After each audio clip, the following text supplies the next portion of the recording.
BNP Naya Paltan আর গুলশানে সীমাবদ্ধ না।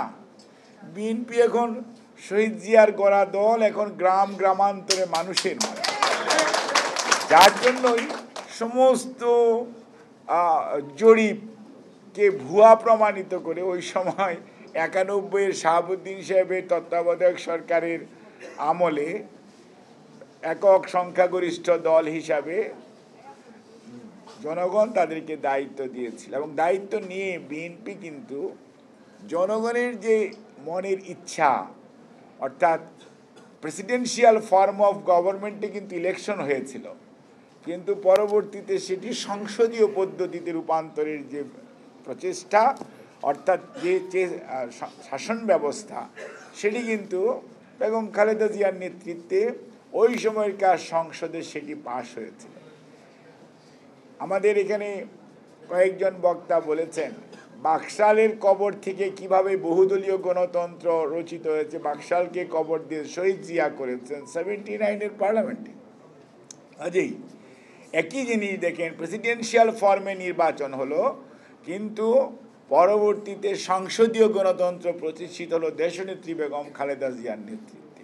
এই দুটো কথা আমি এখানে আনলাম এই জন্যই, যারা আজকে দেশের সংস্কারের কথা বলেন, দেশের সংস্কার এর জন্য চিন্তা করেন, তাদের বোঝা উচিত এই practice has been started by the BNP, not by the people. যারা এখন কথা বলছে এরা কিন্তু জীবনেও কোনো দিন এই সমস্ত দায়িত্ব পালন করে নাই, তাদের ট্র্যাক রেকর্ডে বা নাই যে তারা কোনো সংস্কার জীবনে কখনো করতে পেরেছে, ভবিষ্যতে হয়তো করতে পারে, সেইটা ভবিষ্যৎ বলে দিবে।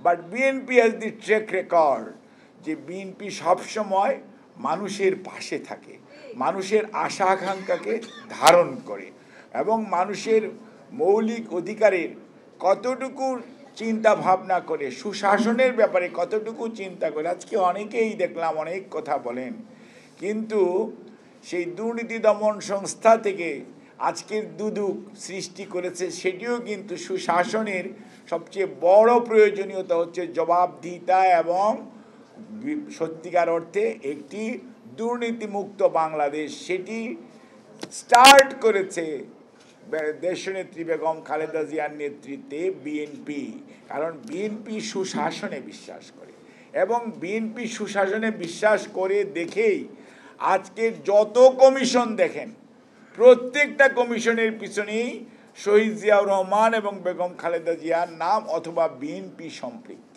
ওয়ালটন এখন দেশের সীমানা পেরিয়ে পৌঁছে গিয়েছে 50টিরও বেশি দেশে। ওয়ালটন, ঘরে ঘরে বিশ্বজুড়ে।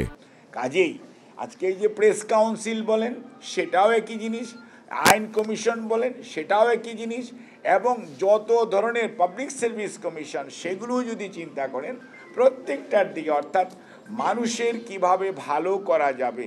মানবাধিকারের অন্যতম পার্ট হচ্ছে যে মানুষের যে মাসুম স্যার বললেন যে জন্মের পরে আমরা যেমন ছাত্র ছিলাম পাকিস্তানি পিরিয়ডে এবং পাকিস্তানের পরবর্তী সময় আমরা সবসময় অন্ন বস্ত্র শিক্ষা বাসস্থান এটি আমরা মৌলিক অধিকার বলে স্লোগান দিতাম।